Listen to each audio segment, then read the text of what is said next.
गीता ज्ञान के मूर्त रूप परमता सम्मान के आदर्श स्वरूप हम सबकी आस्था और प्रेरणाओं के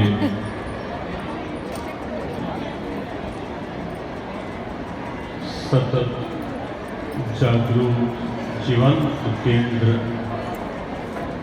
पूज्यपाद महाराज श्री के पावन श्री चरणों में वंदन।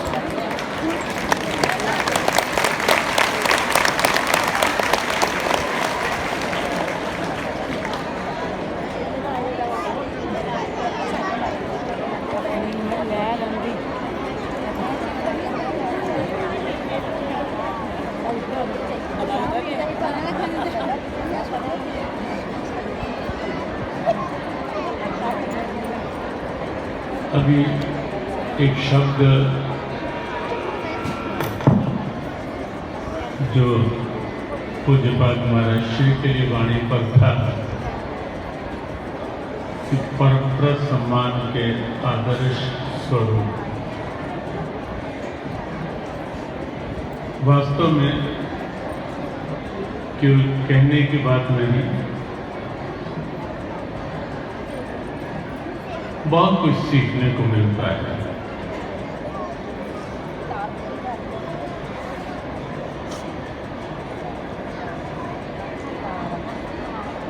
संतत्व कैसा हो,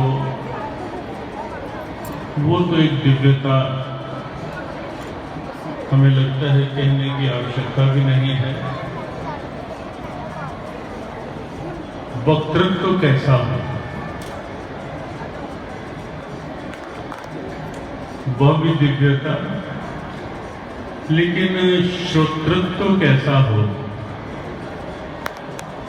जब श्रोता के रूप में कहीं हो उस समय परंपरा कैसी हो, उस परंपरा का सम्मान भी कैसे हो, वह भी कहीं से सीखना हो। क्योंकि वर्षों से न जाने कितने कुंभ, कितने अवसर पूज्यपाद महाराज श्री की स्नेही सन्निधि, उनका स्नेह आशीष तो महर्षि के जीवन से, उनकी यहाँ मंच पर इस रूप में सहज उपस्थिति और उनकी इस दिव्यता को पुनश्च वंदन नमन करते हुए मंचस्थ सभी पूज्य संत चरणों में नमन वंदन। विषय जो अभी हमारे पूज्य स्वामी ब्रजेशानंद जी महाराज ने बहुत गहन विषय, लेकिन बिल्कुल व्यवहारिक धरातल पर लाकर जिस प्रकार से उन्होंने उसे अपनी चर्चा में लिया है, वो वास्तव में एक वंदनीय प्रेरणा का स्वरूप है। संसार दुख रूप है, दुखाल्यम शाश्वतम, भगवद गीता का यह भाव लेकर के उन्होंने जो संकेत दिया कि औषधालय में जाएं तो दवाइयों का घर, वस्त्रालय जाएं तो वस्त्रों का घर, हिमालय जाएं तो हिम का घर, तो वहां से वो मिलेगा। वस्त्रालय में वस्त्र मिलेगा, पुस्तकालय में पुस्तकें मिलेंगी, हिमालय में स्वाभाविक हिम बर्फ मिलेगी। तो दुखालय संसार के लिए कहा गया, दुखालय है संसार। लेकिन साथ ही साथ पूज्य श्री ने यह भी संकेत किया कि ये संसार जो है परमात्मा का ही एक विराट स्वरूप है, दृष्टि का अंतर है। कल जो सायंकाल भगवद गीता के उद्भव के भाव के साथ जो चर्चा कुछ प्रारंभ हुई थी, उसी चर्चा को पूज्य स्वामी ब्रजेशानंद जी महाराज के आज के इस बहुत दिव्य उद्बोधन के साथ जोड़ने का एक सहज सा प्रयास करते हैं। कल चर्चा प्रारंभ हुई थी कि दृष्टि दृष्टि में कैसा अंतर है। देखो, संसार का एक रूप दुखालय है, लेकिन इसी संसार में रह करके महापुरुषों ने परम आनंद की अनुभूति भी की है, ये भी सत्य है। संसार यही है। और जहां तक शरीर की बात है, शरीर भी यही है, 5 तत्वों का ही, हमारा भी और इन समस्त पूज्य महापुरुषों का भी। शरीर भी 5 तत्वों से है, लेकिन अंतर कहाँ है? एक और संसार दुखालय भी है और एक और संसार में रहकर महापुरुषों ने परम आनंद की अनुभूतियां भी की और स्वयं ही अनुभूतियां नहीं की, न जाने कितनों को वह आनंद बांटा, कितनों के दुख दर्द का हरण किया, कितनों की अशांति, कितनों के तनाव, कितनों के दबाव, कितनों को विषाद से भी उबारा इन महापुरुषों ने। तो अंतर कहां? कल बात अर्जुन को लेकर चले। अर्जुन की दृष्टि जब तक भगवान कृष्ण पर थी, दृष्टि में कृष्ण थे, भाव में कृष्ण थे, हर प्रकार से मांगने की बात भी आई तो सेना का कोई महत्व नहीं, दिव्य अस्त्र शस्त्रों का कोई महत्व नहीं, वो दृष्टि में आ ही नहीं पाए। विकल्प सीधा सामने था, एक और नारायणी सेना है, दिव्य अस्त्र शस्त्र है, सुसज्जित सेना है तैयार, और एक और अकेले कृष्ण है, निहत्थे हैं, युद्ध नहीं करूंगा ये प्रतिज्ञा उनके साथ है। मांगने का भी प्रथम क्रम जो है वो अर्जुन के पास है, लेकिन तो भी अर्जुन विचलित नहीं हुआ। दृष्टि कृष्ण पर रही कि कृष्ण मुझे तो आप चाहिए, केवल आप चाहिए। दृष्टि भ्रमित नहीं हुई, दृष्टि विचलित नहीं हुई, और तब तक अर्जुन निश्चिंत भी था। रथ का सारथी बना लिया कृष्ण को, अपनी अनन्यता, अपने भाव के बल पर, केवल इसी कारण से। लेकिन कठिनाई कहां आई?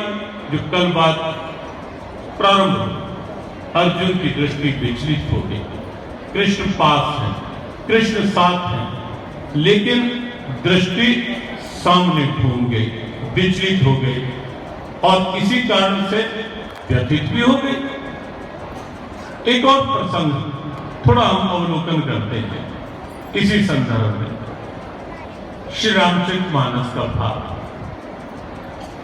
जगत जननी जानकी,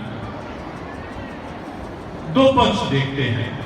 एक और वनवास का, ना भी जाती सीता, वही राजमहलों में रह सकती थी अपने उसी भाव से, लेकिन एक ही चिंतन बनाकर कि मेरा आराम राम के साथ है, जहां राम है वही मेरा आराम है।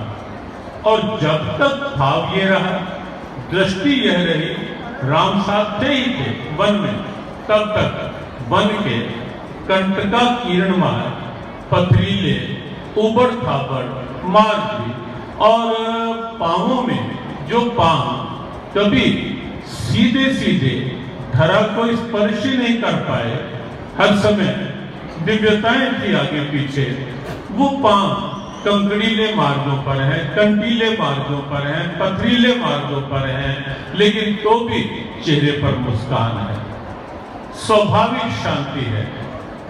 क्यों? एहसास, विश्वास और दृष्टि केवल एक ही थी कि मेरे राम साथ है, मेरा आराम उसी में है। लेकिन एक क्षण ऐसा आ गया, उससे पूर्व का सीता जी का जीवन देखें और पश्चात का जीवन देखें, और वो क्षण क्या था? जब मारीच कंचन मृग या कपट मृग के रूप में सामने, सीता जी की दृष्टि भ्रमित हुई। राम साथ हैं आज अब भी, लेकिन राम से राम नहीं, राम से कंचन मृग मांगा जा रहा है, मुझे कंचन मृग चाहिए। कल हमारे पूज्य संतों ने प्रसंग में ये चर्चा ली थी कि थी निश्चित रूप से प्रभु राघव की एक लीला है, लेकिन हम उस प्रसंग को एक प्रेरणा की दृष्टि से देखें। दृष्टि विचलित हुई वही सीता जो कंटीले मार्गों में भी विचलित नहीं हुई। यहां दृष्टि विचलित होते ही सोने का मृग तो क्या मिलना था, स्वर्ण लंका मिल गई, लेकिन शांति नहीं थी, शांति नहीं थी। और वहां से संदेश क्या भेजा, दीन दयाल विरत संभारी हर हुनार मम संकट भारी। ये संकट कहां का था, ये संकट क्यों था, ये संकट कैसा था? केवल वह क्षण जो दृष्टि विचलित हो गई राम से और दृष्टि बाहर चली गई, केवल वहां का। देखो, भगवान अर्जुन के साथ थे, दृष्टि इधर उधर हुई, अशांति हुई। सीता जी के साथ राम थे, दृष्टि विचलित हुई, अशांति हुई। हम विचार करें, क्या भगवान हमारे साथ नहीं है? निश्चित है, सतत है, सदैव है। यहां तक कि जब हम निद्रा में होते हैं, निद्रा में भी कुछ साथ नहीं होता, कोई साथ नहीं होता। गहन निद्रा में, साउंड स्लीप में कुछ भी साथ नहीं होता। करवट कौन सी है यह भी नहीं एहसास होता, लेकिन वहां भी तो कोई साथ होता है जो जाग करके भीतर भीतर ही भीतर हमारे श्वासों की गति बना होता है, जो भीतर ही भीतर हमारे हृदय की धड़कन बना होता है। उस सुप्त अवस्था में भी वो कौन है? वो वही तो है हमारा कृष्ण, वो वही तो है हमारा राघव, जो उस अवस्था में भी हमारे साथ है। और एक बात और, हमारा सबसे अधिक निकट कौन है? हमारा अपना कौन है? इस प्रश्न को विचार दृष्टि से लेंगे तो उत्तर एक ही आएगा। और संसार में जो कुछ भी है, जितना कुछ भी है, जो भी है और जितना भी है, वह सब हमारे से तो अलग है ना। प्राणी है, पदार्थ है, परिस्थितियां हैं, या कुछ भी प्राप्तियां हैं, वो तो है तो अलग ना। कितना भी निकट रिश्तेदार होगा, हमारे से अलग ही तो होगा ना। लेकिन परमात्मा तो हमारे श्वासों में रमा हुआ है। परमात्मा से अलग हम हैं ही कहां, हमारा अस्तित्व ही कहां है, ये हम सब जानते हैं। जब परमात्मा अगर अलग होता है, अस्तित्व रहता है कुछ क्या? शरीर वही होता है, चल नहीं पाता, देख नहीं पाता, बोल नहीं पाता, चार भाइयों के कंधों पर होता है वही शरीर। क्यों? कि परमात्मा अलग, परमात्मा ही जीवन है, वो साथ है, सबसे निकट है। लेकिन उस पर दृष्टि जब नहीं रहती और दृष्टि केवल भौतिकवादी प्राणी पदार्थों पर बहिर्मुखी हो जाती है, जो कभी अपने थे भी नहीं, अपने हैं भी नहीं, अपने बन भी नहीं सकते। और सुख दुख का रहस्य भी तो इतना, बस संक्षेप में बात, संसार का सुख दुख का रहस्य भी तो इतना ही है न, केवल कि अनुकूल वेदनियम सुखम, प्रतिकूल वेदनियम दुखम। जिन्हें हम अपना मान रहे हैं, जिन्हें हम बहुत निकट मान रहे हैं, वो भी हमारे सुख का कारण तो तभी तक होंगे ना जब तक वो हमारे अनुकूल हैं। पुत्र का होना ही सुख है, ऐसा तो नहीं है। ये सब व्यवहार में जानते हैं कि पुत्र का होना ही सुख नहीं है। पुत्र है, लेकिन यदि अनुकूल नहीं है, भगवान ना करे किसी के साथ ऐसा हो, लेकिन जहां होता है वो सब जानते हैं कि पुत्र है, अनुकूल नहीं है, सुख का कारण नहीं, वही पुत्र दुख का कारण बन जाता है। और ऐसे ही संसार में कुछ भी और कोई भी, इसलिए आवश्यक है आसक्ति का केंद्र जो है। गीता के गोविंद बार बार जब ये कहते हैं मैया सत मना पास, वो क्या है? संसार में रहे, व्यवहार करें, भले ही दुखालय है संसार, और वो भी इसलिए है कि परिवर्तनशील है। और जब हम परिवर्तनशील में आसक्ति कर बैठते हैं, जिसमें भी परिवर्तन होता है वो अनुकूल नहीं रहता, दुख वहां है। और इसीलिए भगवत गीता में दो बात, जहां एक और दुखाल्यम अशाश्वतम साथ कहा, संसार क्यों दुखाल्य है, अशाश्वत है, लेकिन हम उसे शाश्वत मानकर उसमें आसक्ति कर बैठते हैं, वो अपना जब स्वभाव दिखाता है तो निश्चित दुख की स्थिति। या कहा अनित्यम असुखम, अनित्य है इसलिए सुख से रहित है कि हम अनित्य को नित्य मान बैठते हैं, आसक्ति होती है। जब वो अनित्यता की स्थिति आती है वही दुख का कारण बन जाता है संसार। लेकिन इसीलिए महापुरुष कहते हैं कि संसार में रह करके दृष्टि परमात्मा पर रखो, संसार में रह करके सर्वत्र भगवत दर्शन करो। हरिदेव जग जगदेव हरि, जो पूज्य स्वामी ब्रजेशानंद जी महाराज ने कहा, कण कण में परमात्मा, सब में परमात्मा, परमात्मा में सब, दिया हुआ सब परमात्मा का, था परमात्मा का, है परमात्मा का, रहेगा परमात्मा का। हम नहीं थे तो परमात्मा था, हम हैं तो भी परमात्मा के कारण से हैं, और हम नहीं होंगे परमात्मा तो भी रहेगा। जो मिला है लाए नहीं थे, ले जाएंगे नहीं, यही मिला है, यही के लिए मिला है। बस जिससे मिला है वह बुद्धिमत्ता इतनी है, विवेक इतना ही है कि जिससे मिला है दृष्टि में उसको रख। तो निश्चित रूप से जब दृष्टि में परमात्मा, तो परमात्मा क्या है, सच्चिदानंद रूपाय, परमात्मा सच्चिदानंद स्वरूप है। तो दृष्टि में वो बसेगा, विचारों में वो रमेगा। तो निश्चित जहां जिसको मन में बसाएंगे बसंती बात, उसी के भाव का या स्वभाव का प्रभाव मन अपने में ले आएगा। परमात्मा पर दृष्टि होगी, परमात्मा को मन में बसाएंगे, वो शाश्वत है और शाश्वत आनंद स्वरूप है। मन में बसाएंगे तो वहां के स्वभाव का प्रभाव आनंद के रूप में मन में होगा, और संसार को मन में बसाएंगे वो अनित्यम अशुद्धम है, दुखाल्यम शाश्वतम है। संसार को मन में बसाएंगे, दृष्टि वहीं केंद्रित रखेंगे, तो संसार अपने स्वभाव का प्रभाव मन में ले आएगा। महापुरुष इसी संसार में रह करके दृष्टि परमात्मा पर केंद्रित करके व्यवहार करते हैं।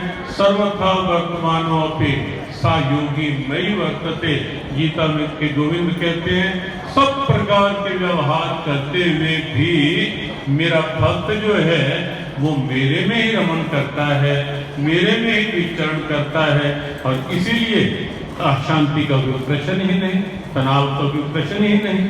हम छोटे छोटे व्यवहार में भी उलझ जाते हैं। और महापुरुष आप देखें, पूज्य महाराज श्री कितने केंद्र, कितने स्थान, कितनी सेवाएं, और हर जगह भीड़ का यही क्रम है, लेकिन तो भी चेहरे पर स्वाभाविक मुस्कान, स्वाभाविक वही आभा, वही ओज, वही भगवान श्री रमण बिहारी जी की कृपा, वो स्वाभाविक। क्यों?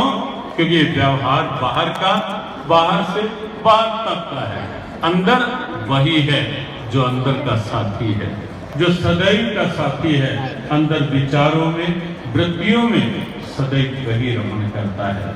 महापुरुषों की सन्निधि और ऐसे ऐसे पावन आयोजन हमें ऐसी प्रेरणा देने के लिए ही होते हैं कि हम भी अपनी चित्त वृत्तियों को वहाँ लगा पाए, हमारा मन भी वहाँ लग पाए। जहाँ मन लगाकर, जहाँ चित्त वृत्तियों को रमण करवाकर ये महापुरुष व्यवहार करते हुए भी सदैव आनंद में रहते हैं। महापुरुषों की सन्निधि हमारे जैसों को भी यदि कुछ अंदर के ऐसे भाव जगाने कि हमारे जैसों पर भी कृपा हो जाए, तो निश्चित रूप से ऐसे आयोजन और अधिक मांगलिकता का हमारे लिए भी आधार बन जाएंगे। क्योंकि ये आयोजन केवल कोई प्रदर्शन नहीं होते, कोई शक्ति दर्शन नहीं होते, ये आयोजन तो आस्था का दर्शन है, ये आयोजन भाव का दर्शन है। और आज का दिन तो अत्यंत महत्वपूर्ण दिवस है ही, क्योंकि आज का दिन जो है ठाकुर श्री श्री ब्रज बिहारी भगवान जी के पाटोत्सव का पावन दिवस है।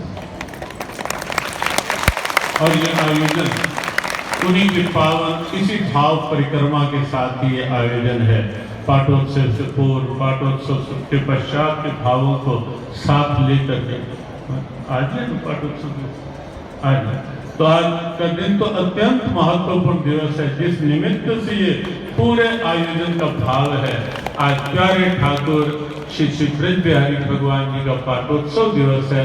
और ये सब दिवस इसीलिए कि कहीं ना कहीं, क्योंकि नहीं तो हम रमे रहे उलझे रहेंगे वहीं तक। जब यहाँ आएंगे संत दर्शन होंगे, ठाकुर दर्शन होंगे, मन में भाव मंच संचालन करते हुए पूज्य ब्रज चैतन्य जी महाराज ने बड़ी अच्छी बात कही अपने पूज्य जंडियाला गुरु वाले महाराज श्री की बात के पश्चात। तो उन्होंने कहा कि यहाँ आएंगे, आंखों से दर्शन होंगे, आंखें सार्थक होंगी, वाणी से प्रभु का नाम होगा, वाणी सार्थक होगी, कानों में पूज्य महापुरुषों की वाणी पड़ेगी, कान सार्थक होंगे, पैर चलकर आए, पैर सार्थक हुए, हाथ जुड़ेंगे या हाथों से कभी ताली बजेगी, हाथ सार्थक होंगे। ये सर जब झुकेगा इन महापुरुषों के आगे, सर गौरव पर प्राप्त करेगा, सर सार्थक, जीवन सार्थक होगा जब ऐसे महापुरुषों की पावन प्रेरणाओं का के पथ पर जीवन चलने लगेगा।